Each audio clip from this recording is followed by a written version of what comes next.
Hola y bienvenidos. Welcome to TeaTalk&Tarot, the podcast where we mix real talk, tarot, and just the right amount of chismecito. I'm Jax, a master manifester, spellcaster, tarot and oracle reader dedicated to fostering a supportive and transformative healing community. During our Brujis Roundtable, I will be reading the chismecito with my tarot cards.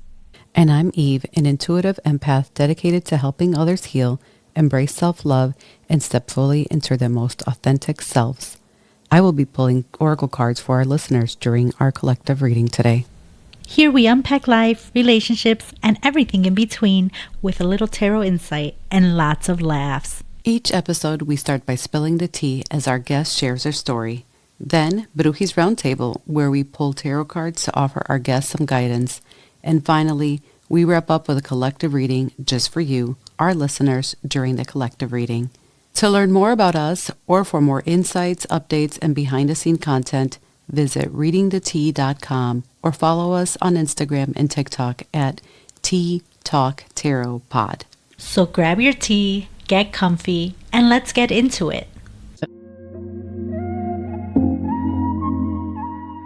All right, everyone. Today, we're joined by someone whose work is rooted in similar fashion of what we're doing in depth alignment and intentional living. Reese Brown is a founder of the Cohere Group LLC, a space dedicated to helping people ask life's big questions and explore what truly means to live in purpose. She's also the brilliant host of Making Meaning podcast, where she dives into powerful conversations about passion, purpose, and personal growth. Welcome, Reese. Let us know how our listeners can find you, listen to you, spill the tea. Thank you so much for that lovely introduction. Like you both said, my name is Reese. I'm the founder of the Cohere Collective. And first and foremost, everyone can find me at the Cohere Collective across all social media and on YouTube. So Spotify, Apple Podcasts, all the good places. And that's where you can find the Making Meaning podcast as well, is on our YouTube channel and wherever you are listening to fabulous podcasts like this one. I am really passionate about exploring life's biggest questions. We're all here, but why? What does that mean? And how can we bridge this spiritual truth that we all feel, this kind of numinous reality that is rooted somewhere deep inside of us, but also connects us to the divine and to each other and to community. But also, we have to pay our bills and, make this life work. And I know, unfortunately.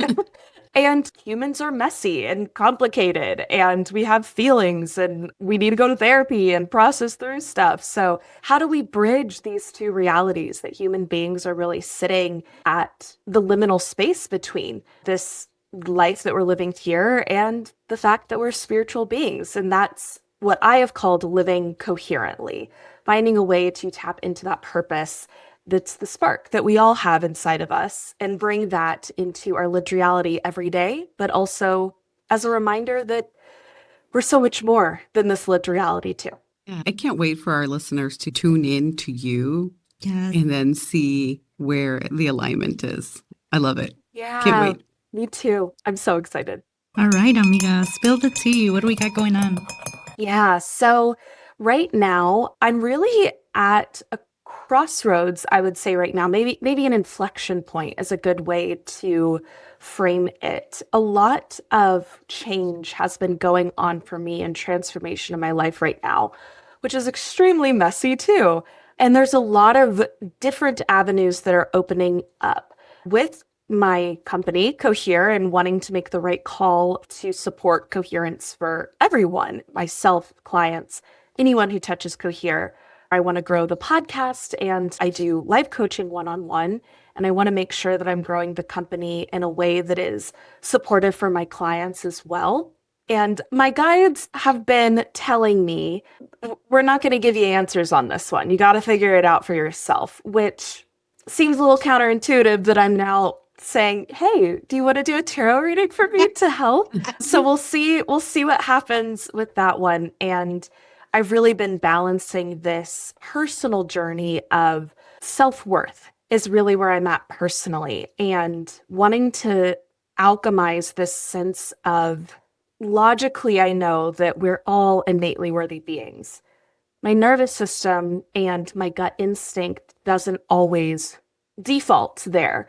So I'm really trying to alchemize that lack of self-worth into total self-sovereignty and belief in the self, which I think is probably part of why my guides are saying, trust yourself on this one. You don't need us. It's part of the lesson, right? I'll stop yapping and I'll just hand it over to y'all. It's funny because you're saying this and they're all like, yeah, this is her.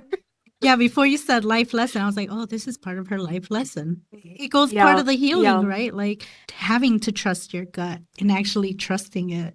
Yeah, I saw something the other day that was like, really? I need to trust my gut? The thing that can't even handle dairy? And that's very much how I feel, is like, I need to trust my gut. This thing that has had to learn so many safety mechanisms and self-protection instincts that no longer serve anymore, right? They were developed to protect me when I was younger, but now they're part of the walls that need to come down to keep growing. And that's a hard process. It's a hard process to rewire those neural pathways and to trust the self. So I think, yeah, any guidance that is there to support this inner alchemy, spiritual alchemy that I'm working on, and how that manifests in my physical reality too, through my company, through potentially moving, potentially going back to school. I have a few inklings of some things to explore. So yeah, I love that you're tying the the spiritual, the mental, and our physical together. I can't stress that enough, of how our body, our mind is constantly telling us there's something wrong. It's all interconnected. And I love that you said, how am I supposed to trust my gut when I can't even handle dairy? And I wrote down walls come down. That's something you said. And I was like, oh, that resonates even with me or anybody listening, right? We build these habits based on survival mode. And now 100%. These walls have to come down because we're healing. We're learning how to trust again, even our own gut that can't handle milk. Yes. But I have to. Exactly. But gut and intuition are different things. Yeah. One thing that it's a growth edge for me right now is the difference between like anxiety and intuition, Yes. right?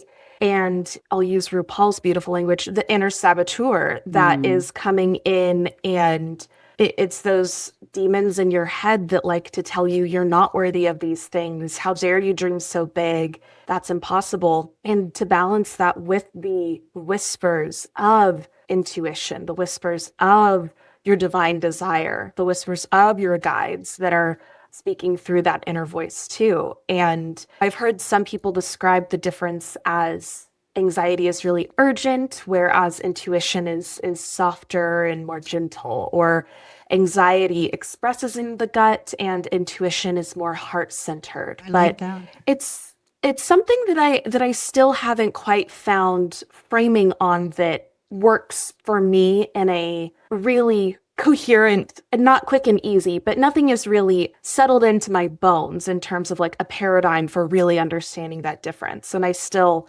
rub up against that. Yeah. Also, I've heard anxiety is also constantly thinking about the future instead of being present and grounded. We're constantly worried about this future state, and we're not focusing on this current right now state. And so our bodies are like, what's going on? Why are we thinking about, 10 years from now or 5 years from now? And so it causes this anxiety immediately, where your body's like, why are we thinking about this? I'm barely trying to get my foot on the ground right now. I'm trying to get my grounding. And you're already asking me something that may or may not happen. I'm struggling with the self-worth because I constantly think about how some of this really stems and starts with family, either because it's something that our ancestors went through, our families have gone through, and or ourselves have gone through in our youth. So we've heard people tell us that we're not worth something, or that we're not going to amount to anything. And or it could be a grandmother or mom that didn't get to fulfill their dreams. And so there's a part of us that thinks exactly what you said, Reese. How dare us think this big?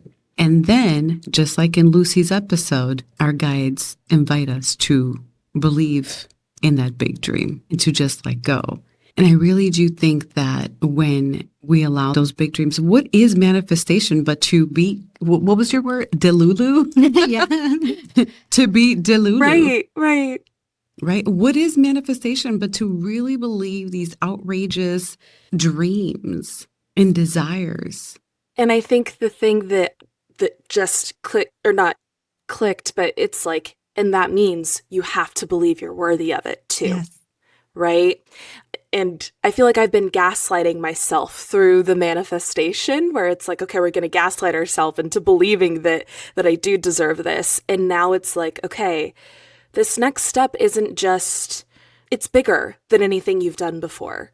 It feels like something brand new, not just to me, but to the world. And I hope it is. But to do something that big, you can't just gaslight yourself into thinking that the self-worth is there enough to manifest it, right? It's like, no, we need to really get right with that, with ourselves, in order to believe that we really do deserve to do something that big. That's exactly it. And I keep seeing the Fool card. Taking the Taking leap. the leap. I keep seeing that in my head. Like they keep showing me this card and it's like, take that leap, believe in it. But you're right. And I tell folks this all the time, especially when we've had workshops. If you allow for just that little inkling of doubt to come in, the universe will respond saying, oh, I don't think you're ready yet, because it's all energy. I detected that you're not ready. And then things won't pan out the way that we want to. And then people get upset and they're like, that didn't work. And there's a distinction between being scared and not trusting it. You can be scared and still do it and believe that this is going to work. Yeah. It is interesting too when it's the thing that you want, right? But you know that self-doubt and insecurity does stem from a place of fear, that it is fear-based thinking. And it's like, how am I afraid of getting the thing that I want? But then I go back to the self-worth piece, that it's because there's something ancestrally in the generational trauma of it all, in the genetic coding of it all, in my childhood and the inner child work of it all, that is bad things happen when you get what you want. You need to watch out for that, right? That it's like, actually, it's dangerous for your desires to be centered. For you to be centered is dangerous. And this thing that I'm asking for really does center me. It centers my wants and desires. And I feel that triggering all of the, well, isn't that selfish? Isn't that self-centered? Isn't that, all of the ugly things that we're told that we shouldn't be, especially as women, because we need to be of service and we need to put other people first, and other people have it harder than us, and you need to give back. And then I'm like, but I am trying to give back with this thing that I'm asking for. I was just about to ask that, Reese, and the work that you're planning on doing, does that center around being of service to others? It does. Because that's what I'm getting. I'm getting that everything you just mentioned, you're going to do. I literally saw check. She's doing all these things, and yet you're doubting that. And I'm also getting that a lot of that is coming from these religious beliefs. So, interesting thing there. I'm in Dallas right now, Dallas, Texas, deep in the Bible Belt. And even though I love the accent. Even though I deconstructed from Southern Baptist Christianity at a pretty young age, when I was about 11, I was like, there's something hinky here that I'm not on board with. And around 12 is when I personally discovered tarot and more esoteric practices and started researching Buddhism and other faith systems too. Same here, sis. I feel lucky. I love that. I feel really lucky to have been introduced to a more expansive form of spirituality at a young age. But that sticks with you. And I did go to several Christian private schools. And even if you hold a belief that is, okay, I have to be in Bible class because that's what this private school needs me to do in order for me to graduate and get through, you're still telling your subconscious all of those bits and pieces of the conditioning that comes through with that, and you're swimming in the water of it, even though you've tried to deconstruct it for yourself personally. You're still entrenched in the culture that exists around that. And one big thing that I actually came to a few months ago as to why I still have such a bee in my bonnet, I guess, about Christianity is that it's literally based in us being inherently flawed, that human beings are inherently bad. And that's why we need someone to die on the cross for our sins to redeem us, because we are inherently sinful. And the thing I'm working on is no, I'm inherently worthy. I'm inherently good enough. I don't need anyone to save me but myself. Reese, what if I were to tell you that we are molded from God, from whoever you may believe in? It's more about digging deep into that Christ-like light. And if I were to tell you that, how does that feel in your body? Yeah, it resonates as more true. Like that brings more peace to my, like in my body. Thinking about that, like you don't have to earn anything. You are already good enough. And not only are you good enough, you are sourced from source. So with all of this, I do still believe, even though I do not believe in Christianity, I do believe in the ascendant masters and in this is the sacred text that has very beautiful language. And there's a lot of esoteric analysis that you can do about the Bible too. That's a whole other thing. But just to add some context to what I'm about to say, that if Jesus was sent as an example, it wasn't to save us, but it was how to save ourselves and just how to walk in this life and also walk into the next one. Not that we deserve eternal damnation, but that we deserve to live heaven on earth now. And I think we've really, in Western society, gotten it twisted. And even as I'm saying this, I want to underline that a big thing that's been in my mind throughout our conversation so far is the difference in the things that I'm holding as mentally true versus what's really integrated and embodied. Because Eve, exactly when you said that it's like, how does it feel in your body? It's like, no, that does feel peaceful. That does feel true. That does feel resonant. And it's like, just pause in that because you believe that to be true. How do we ground that down into the gut, the intuition, the self-trust of that feeling too? Way back when we used to go to the same shaman, she had me do this exercise. So I invite you and everybody who's listening to do this. The difference between saying I am deserving of something and I am worthy of something. Deserving gives a connotation that I need to do something in order to then receive this thing. I need to work really hard and I'm deserving now of taking this next step. But to say I am worthy, it's just to exist. Simply because you exist, you are worthy of taking this new leap and you are worthy of sharing that with everyone else.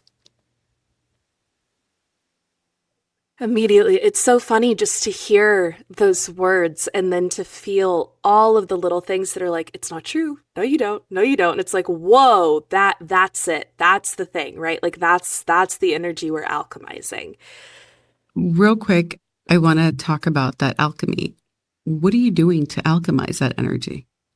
Yeah, so I've been really into sigil magic actually over the last few months.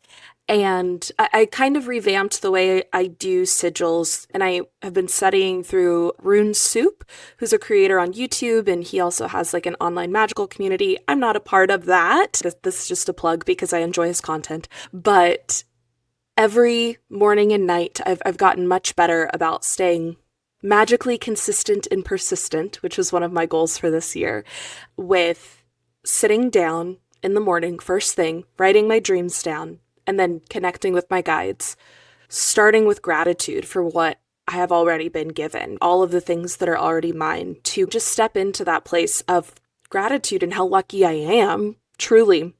But also it starts the energetic exchange between me and the universe And then I will tap into my energy for the day, whatever came through in the dreams, whatever comes through in a little meditation. And I've been doing a sigil every day. I've been throwing new sigils every morning at this self-worth piece. And my one that I actually did today, my sigil sentence was, I own my innate worth. And so I'll throw a sigil in the morning, and then at night I will activate them before I go to sleep. And I'm hoping that through this process of diligence, not only does it remind me of the truth of these statements and the statement that you just said, Eve, but also reminds me of the ritual nature of life as we're living. And so through the meditation as well, having those classic meditation techniques of acknowledging when those negative thoughts or pieces of self-doubt or fear come up, acknowledge that and say, thank you for being here. Thank you for the message. Let's redirect that energy. So during that meditation, and then hopefully using that energy through this sigil work to alchemize it into forward movement, or maybe not even forward, because I tend to think things are a little bit more cyclical than linear. So expansive movement as opposed to restrictive movement. So that's what I'm doing right now as my daily practice to just keep it at the front of mind. And I've always kept a magical journal. I still do that throughout the day. When I see signs, when synchronicities happen, I jot it down just to, communicate to the universe and my guides that this is important. This is the most important thing to me. And I take this work seriously. I think that's something that a lot of friends and people that are like semi-interested in magic or esoteric practices that dabble and are interested, but then they're like, well, this stuff doesn't work though, right? And I'm like, we're back in the belief territory, and you need to communicate that you take it seriously. This isn't just a For silly little funsies. activity. Mhm. Right. Exactly. So I'm really trying to hone that within myself too. Entertainment that it is- purposes only. Right. Of course. So a couple things came up, and I really want Jax to share this because she's helped lead these sessions of releases. Have you done any releases taking advantage of the full moon? I've really just been focusing on forward movement, not as much a release ritual. So, Jax, do you want to talk a little bit what that is and how folks can do it? She looks surprised. Not to put you on the spot. Yeah, don't put me on the spot. So with our community, we like to do release rituals during the full moon. And it could be any way that you choose to release it, whether you want to write something on a paper, burn it, or write a note to yourself, burn that. We like burning things, if you haven't noticed. I love fire. So just releasing, because we tell our community all the time, like earlier you mentioned gratitude. That's the currency to get what you're manifesting, right? Mm-hmm. So by releasing, you're making room to take in what's meant for you. You're no longer storing all these ideas and things that were from your past. Now you're letting go and you're making room for all the good energy that's around you already. But we're not allowing the space for it. Yeah. Channel your inner Ariana Grande. Thank you. Next. Yeah. Yeah, and sometimes people who don't do these kind of things might think we're spell casting. It's really more of letting go. It's not even, we're sending you bad energy because this person hurt me. Because sometimes it is people that we're kind of storing in space. It's more of, I release you. Thank you for the lesson. Now I want better energy around me. Yeah. I've been really meditating on the nature abhors a vacuum. And it's like, okay, so if a vacuum, the universe will come in and fill it. I don't need to worry about filling it. I just need to hold the space to be filled. And that was a beautiful connection that just happened. Thank you for sharing that. That was, okay, well, you are trying to push forward and ahead without just holding the space first. And needs to happen as a part of the alchemical process is not just trying to channel the energy into a new energetic form, but also release my tie to it, whatever my subconscious finds helpful about this lack of self-worth, releasing that belief. And then also maybe tying the release to any potential ties that this may have with any of your ancestors. So that might be a good time to say, thank you. This is not my burden. I'm sorry you had to go through that. I'm sorry this was your reality. And I no longer carry this. This is not for me to continue to carry. The other part about alchemy, as Jax mentioned, is that we love fire. Yeah. By we, I mean really me. The brujis that are listening to this will all laugh because they'll say, yeah, that makes sense. Anytime I can use our fire pit or our candles, cauldron, I'm like, yes, let's do this. So another thing I really like to do is doing a step into your power candle. I would love for you to do that, to step into your power. But this has to be done after you've already done this release and you've made space. And then you say, I'm ready to step into my power. I'm ready to be that bad bitch. And not in a bad way, right? But I'm ready to give space, whatever that may look like for you. I'm ready to hold space for folks, to be of service for everybody. And that's different than being self-serving, because that seems like that's where you're struggling with. So if you take that differently and say, I'm ready to be of service, I'm ready to hold space for everyone, I'm ready to whatever that may be, I think you'll have a better time really truly believing that and then really stepping into that. Another thing I like to say is every time that I have self-doubt, blank. Every time that self-doubt comes in, may that be another opportunity for me to be of service. Every time this self-doubt creeps in, may a new client come in my door. Every time that self-doubt creeps in, may my guides send me a sign. Love that. That's really powerful. So now you're alchemizing those negative things to something positive. So that's another way to kind of alchemize those thoughts and whenever that creeps in. I love But that. sit with Thank that, you. right? You can sit with it and acknowledge it and say thank you. And every time that this continues to creep in, I can't wait for the amazing opportunities that are coming and awaiting me. Or, oh, thanks for that reminder that I'm worthy. Yeah. Yeah. No, you could feel Right. it. You could sense it and say, oh, okay, cool. And also thanks for that reminder. I'm worthy. Right.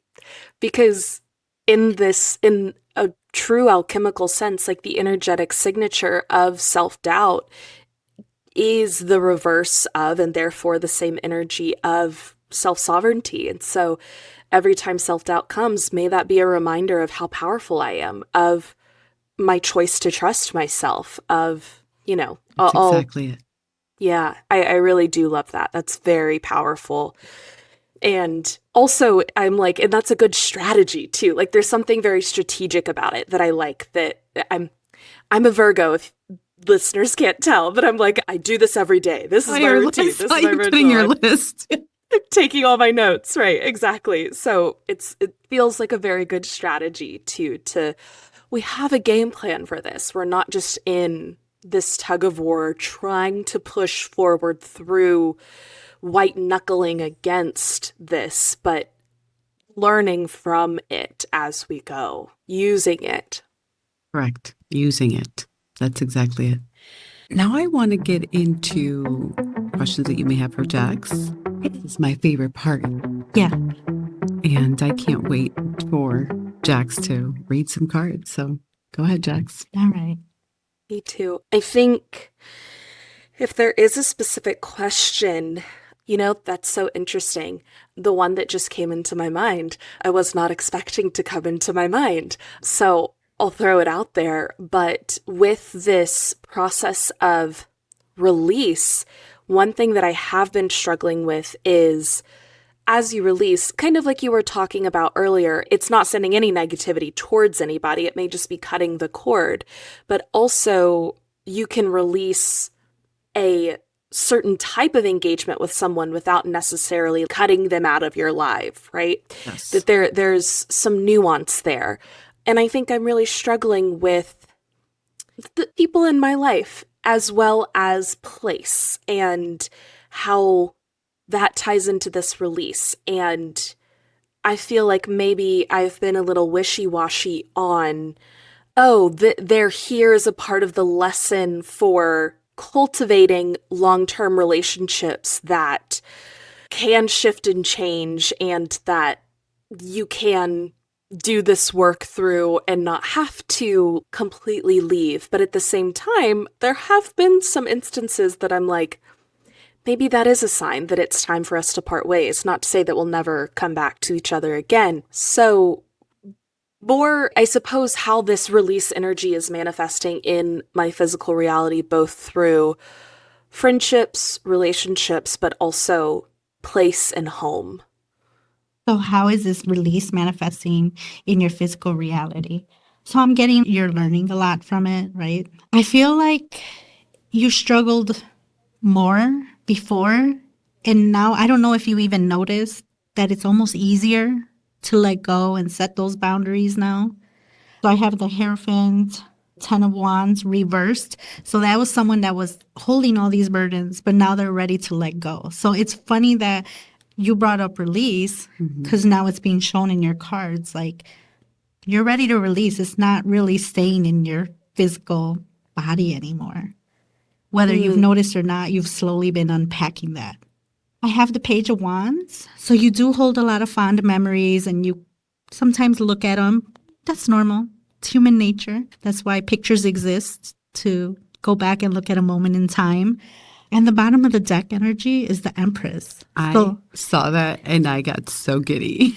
And it goes back to alchemizing, right? So like you're releasing and you're bringing in all this new energy, all these things, and you're acting on it, and you're standing in your power. So funny that you said like stand in your power. I just can't wait to see her in her Empress energy. Ooh, okay. But to the outside world, I got the Queen of Swords. They see you kind of rigid, mean, all in your headspace, and they're like, what is going on? Why are her thoughts changing? Why is she acting different? It's the Virgo. Just kidding. No, I'm like, maybe a little bit. And I'm getting Seven of Cups. So you're making space for all these goals and all these manifestations and all these things. So you're not just thinking them, you're doing them. So that's what I'm getting. Yeah, no, right on. And I think you felt that, Reese. I saw you moving your head, but even the release of the people, like these are lessons, these are moving on, and Yeah. we can still hold space for them Differently. And to me, it's sending them good vibes. I wish you well, but I don't need this. A lot of times, once we start being at a completely different frequency, at a higher frequency, those friends and relationship and spaces and places no longer align with us. Yeah. I really struggle going back to how this kind of ties into the self-worth too. Part of my like inner child work is definitely around being trained to look for external validation as opposed to just that internal validation. And so anytime I see the Queen of Swords, I'm like, are people mad at me? I'm being mean. I'm being perceived as mean. But then I also think about, my therapist tells me this all the time. She's like, Reese, the only people who are mad at your boundaries are the people who are going to take advantage of them. And I'm like, yeah. So it's like, of course, if people are perceiving you as being quote unquote mean or quote unquote, cold or an ice queen, I really struggle because I want to be the Empress person who is this maternal, nurturing figure for everyone in my life. But notice how one of them is the external perception and then what is reality. Yeah. And it's okay because the thing that just came up for me was if being like the Empress to yourself means other people look at you as the Queen of Swords, like that's okay. You're being the Empress to yourself. I don't know if that makes sense in Oh, the way that I'm 100%. saying that, but Makes sense to me. Jax and I know we talk about this all the time. I could be the villain in your story. Yeah. Jax says it all the time, actually. I'm okay being the villain in someone's story. I love that. I need to work on that. Kudos to y'all. That's really powerful. I love that. It took a while to get here because I was a people pleaser. And then I Yeah. learned, like, I don't have to say my side of the story. I can be a villain in someone's story, and I'm okay with not having to explain anymore. And there's power Yeah. in that, and just saying, I know who I truly am. There is nothing else to say. And I'm okay with Yeah. being the villain. I'm okay with being described as mean, hurtful, ice queen. I love that. I love that. I'm gonna write that down. I did. I was like, I made a mental note of it. I'm like, ice queen. That's the reality. And I think a lot of people, that's what happens to folks when they start setting boundaries. I love that we have a fellow Brujis who was like, I'm in my villain era. And we're like, babe, that's called boundaries. Yeah. Well, and it's so interesting for me too. One of the first goddess archetypes that I ever started doing work with, that I still do work with to this day, is Lilith. And it's interesting how much doing like normal self-care things does feel like, and I'm stepping into my dark feminine era. And then sometimes I'll be like, girl, no, you're just taking care of yourself. But also, if you need to own that from that perspective, it's like, it's okay. We can pull from that too, because Lilith was taking care of herself. I love the myth of Lilith, but very similar to exactly how you were describing. She wanted this expansive love and needed to be painted as the villain so that the quote unquote hero of the story, Adam, could maintain his narrative, his identity. And boundaries, it's a weird struggle because I'm like, boundaries certainly don't make you the villain, but also getting comfortable with being the villain in someone else's story too. And I love what you said, Jax, about like, and I don't need to explain myself either. Like, I don't need to tell my side of the story because I know my side of the story. 100%. And that takes time. I thank them for that lesson. I thank them for the memories that we did have, for all the beautiful time we spent together. But if you think that we're ever going to go back to that, the answer is no. But thank you. Yeah. I wish you well. Next. Yeah. Speaking of next, Thank you. do you Next. have another question? Yeah, I suppose in this release, I think one thing that I'm kind of juggling back and forth is the balance of this being ancestral and generational, a self-worth cycle, struggling with that, plus also within my lifetime too, because oftentimes it feels like a mix. And I struggle with knowing what is mine to heal and process, and then also what is the ancestral cycle that I am closing out in this lifetime too, and how those are connected, interrelated. Yeah. I love that she said closing out. Yeah. Releasing. Yeah, but you said closing out, and that in itself was powerful. So I asked, how could you tell if it's ancestral versus your own? And I'm getting habits that you might have built before will be your own. Stuff that you can correlate with, oh, it's because of this, that. But the things that aren't explained Irrational. are ancestral. I'm also getting the Queen of Pentacles. So it's like stored. Because the Queen of Pentacles, she's holding this pentacle, right? But she's also very abundant. So because of the question we asked, I'm getting, you'll feel it in your body unexplained. Literally, as holding that pentacle in her gut, right by her stomach. Yeah. It's interesting. Financial cycles are definitely something that I've been coming to as well. And I'm like, oh, interesting that it's the Queen of Pentacles, that it's like the ancestral versus the self. That, yeah. And the idea of abundance and like safety, right? And being able to cultivate safety and how finances are correlated with that. And it's like, I'm provided for. I'm okay. But why do I have this fear of not having enough, of not being enough? And yeah. I hadn't ever heard it framed as like these irrational pieces too, but that makes a lot of sense to me, that it's like when it's just here, you're holding something, you're carrying something, but you can't make that connection. That's super helpful. And speaking of emotions and feelings, we got King of Cups next. So just feeling it, owning it, releasing what you need to, keep what you need, those stabilized emotions. Grounded emotions, that's a better phrase.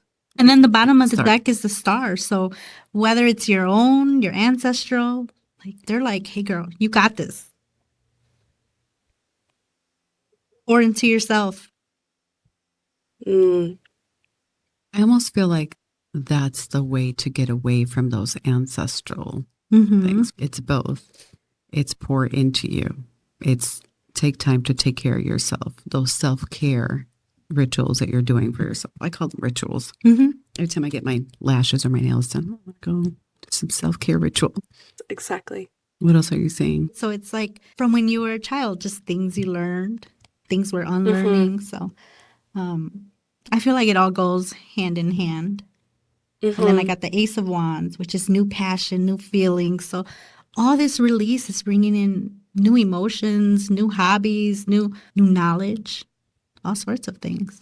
When I saw the Six of Cups, and you said that it could stem from when she was smaller, I immediately thought of memories and where are these memories stored, but within us. So even if you learned that as a child, where did you learn this? It was likely your parents, and where did they learn it?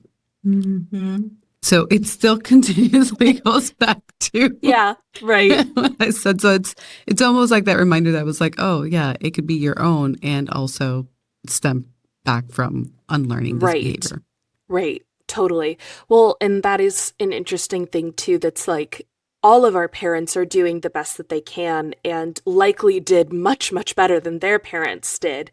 I know that's absolutely the case for my parents. It's quite amazing actually to know where they came from and the narratives, the cycles that they closed out during their life, but then also be able to hold gratitude for all the cycles that my parents closed out. While also being able to hold, there are some other things here too. No one has a perfect childhood. No one has perfect parents. Parents are flawed human beings too. And being able to juggle both of those things, that we are so intimately tied to our ancestors, right? That it is very much our story that we contribute to as well. Yeah. With the star, I don't know. The star has just been coming up a lot for me as a symbol, and stars in general have been coming up a lot for me as a symbol. So I guess I'll just say that. And part of me has been curious as to why. Like, why the star? Why stars right now? So that question has arisen, but also maybe I don't need to know. I don't know, but I'll throw that out there. Well, the star in tarot is like manifestation, like time is now, like you're ready. So it's not just thinking it, but putting it in action. So like the magician, the star, it's all like talking about the now time and like pursuing those manifestations and working on it. So that's why you're doing the work. So it's showing up. It's like, yes, you're on the right path. You're ready to receive. You're ready to pour into yourself. I also keep getting that is a sign that they're sending you. You keep doubting yourself and they keep telling you. And then you ask and they're like, but we're telling you. Sometimes, yep. I think my guides, as someone who's a very anxious person and very much always is living in the future instead of the present, like you mentioned at the beginning, Eve, it's funny how frustrating that is for me living inside my own head. But every now and then I'm like, oh, I know my guides are frustrated with me. They just want me to get it. It's like, I'm sorry, y'all. I'm doing the best I'm I working can. on it. Yeah, I'm working on it. I promise. I know that it's annoying that you keep having to say like, no, you can do it. You can do it. Believe in yourself. Believe in yourself. But it's, every message is helpful. But it's just funny to know that like, I'm not the only one annoyed by my anxiety. I just couldn't help but giggle when you were like, I keep seeing this and like, why? And then Jack said, why? And she keeps asking. We keep sending her signs, but then she keeps asking again. And I'm like, look, I don't always know how to read the signs. Be gentle with me. I'm still learning. I couldn't help but giggle. I was like, oh, okay. Yeah. Yeah. Well, and for me too, I'm like, that's part of the learning for the self-worth and self-trust too, right? That it's like sometimes I'll get a sign and I'm like, oh, it's absolutely this. That's that sign. And then an hour later, I'm like, Was it? is that what that sign meant? It's like, no, trust yourself. As the Like, memes, give me a what? sign Yeah. your sign. Yeah. But I wanted a signier sign. Exactly. Exactly. Yeah. Any other questions, Reese? No, I feel really good. Unless if there is anything else that Jax, you may be feeling that you're like, this wants to come out. Maybe But just ask if there's any other message for her, a general, like any other message that her guides may have for her. Okay. She's going to a different deck. I'm always excited when she uses a different The deck. Oracle deck. Because this has more words to it. So I'm like, tell me. Tell me everything. Tell me everything. I'm a chismosa. Believe in the impossible. I love it. You and your loved ones fair are enough. safe. So like that goes back to the ancestors, right? And then your hard Security. work is paying off. And then the bottom of the deck is your commitment is being tested. But I feel like that's all the time, right? Like, do you want this? And you continue on your way, right? Or sometimes you check yourself and you're like, I want this, but right now is not the right time. So those are all tests of life, tests of the universe. But your hard work is paying off. Believe in the impossible. So this goes back to what you mentioned earlier, being Delulu. That's why I Yeah. can help but laugh and giggle. So those are the messages. And I love that Yeah. you and your loved ones are safe. To me, that also resonated with wealth. So not just safety in the sense of I am safe where I'm at, but financially secure. Mm-hmm. And this is from the Moonology Oracle cards. Oh, beautiful. Okay. Yeah. It is interesting how I'm very much someone who's like, money is not the important thing. It's just a necessary piece of, living under capitalism. We need to have money to be able to live. And even then, as someone who holds that belief, it's interesting how much money does come up and is related to these questions of worth and also like giving and receiving energy and what are you worthy of receiving. And yeah, but that feeling of safety and security is definitely tied to that for me. So that's really powerful. And even with the commitment being tested, it's like, keep going. It's like that doesn't feel like a bad message to me at all. That feels like More like a check-in, we right? see you. Yeah, exactly. So no, that feels really good. Thank you. Yeah. Now time for my favorite part. Eve is going to do a reading for the collective.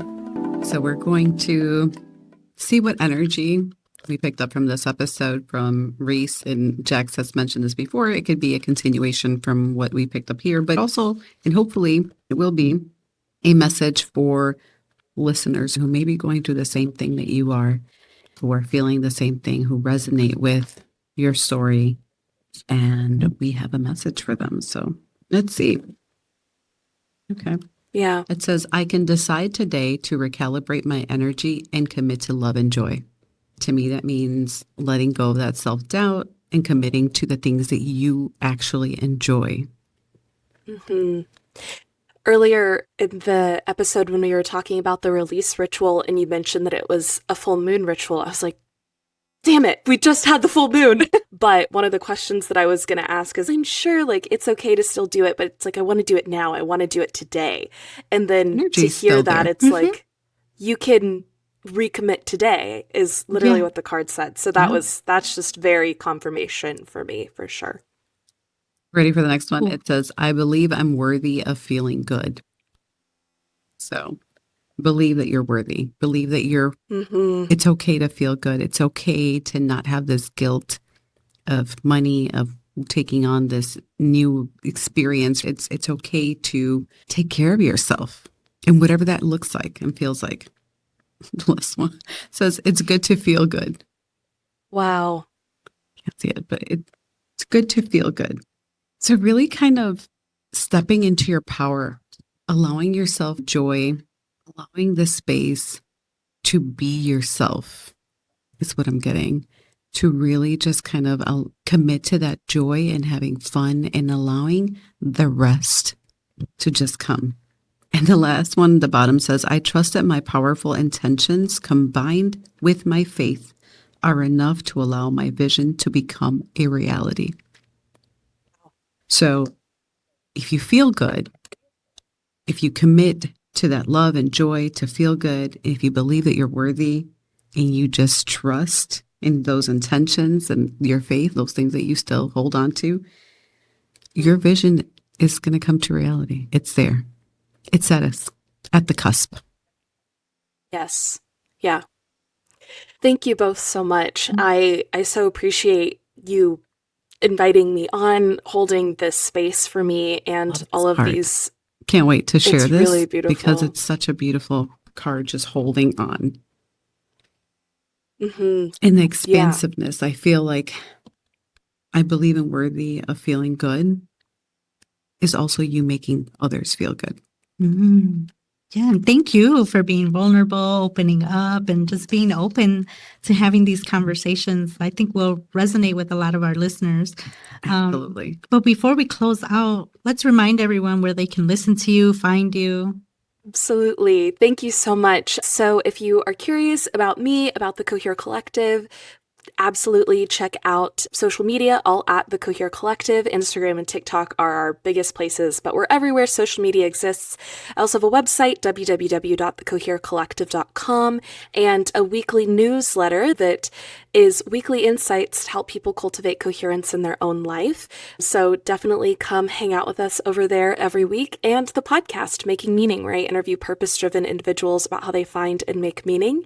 And even Jax are going to be upcoming guests there too. So if you enjoyed this and are dynamic with each other, I would love if y'all would come check out more about them and their story over on Making Meaning as well.